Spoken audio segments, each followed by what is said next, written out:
Bonjour, bienvenue sur Objectif Math.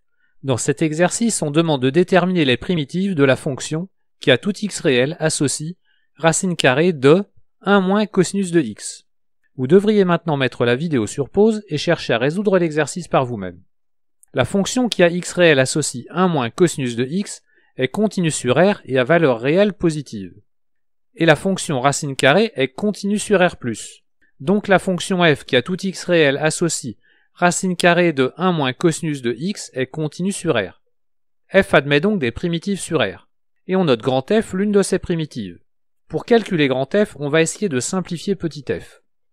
On a pour tout x réel 1 moins cosinus de x égale à 2 sinus au carré de x sur 2. Et donc pour tout x réel, petit f de x est égal à racine carrée de 2 multiplié par valeur absolue de sinus de x sur 2. Fixons P un entier relatif et considérons I indice P l'intervalle 2π, 2π plus 2π, fermé à gauche, ouvert à droite.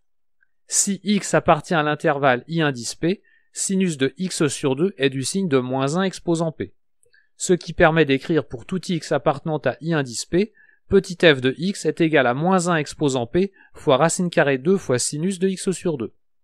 Il existe donc un réel k indice P tel que pour tout x appartenant à l'intervalle I indice P, grand f de x soit égal à moins 1 exposant P plus 1, multiplié par 2 fois racine carrée de 2, multiplié par cosinus de x sur 2, plus k indice P. Mais grand f étant dérivable sur R, elle est aussi continue sur R. Donc les limites de grand f à droite et à gauche au point 2π sont égales. Pour calculer la limite à gauche en 2π, on prend l'expression de grand f sur l'intervalle I indice P-1. La limite à gauche de grand f en 2π est égale à 2 racine carrée de 2 plus k indice P-1. Alors que la limite à droite de grand f en 2π est égale à moins 2 racine carrée de 2 plus k indice P. Ce que l'on peut réécrire, k indice P égale à 4 fois racine carrée de 2 plus k indice P-1.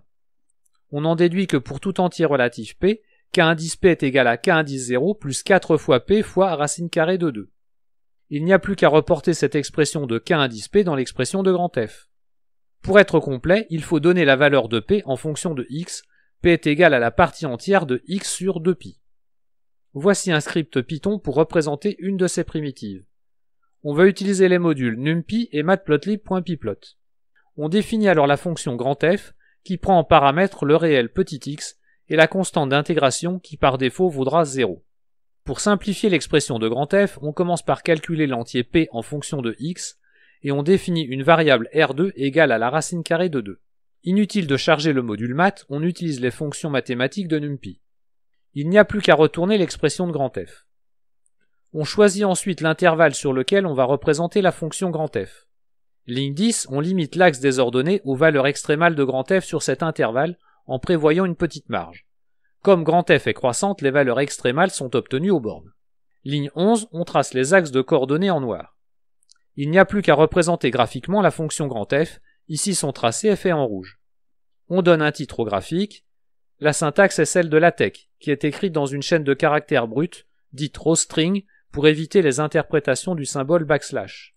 On trace ensuite un quadrillage, puis on sauve la figure, et si on veut, on peut aussi l'afficher. Et voici ce que cela donne. Voilà, cette vidéo est terminée, vous pouvez me laisser des commentaires et me poser des questions. À bientôt sur Objectif Math.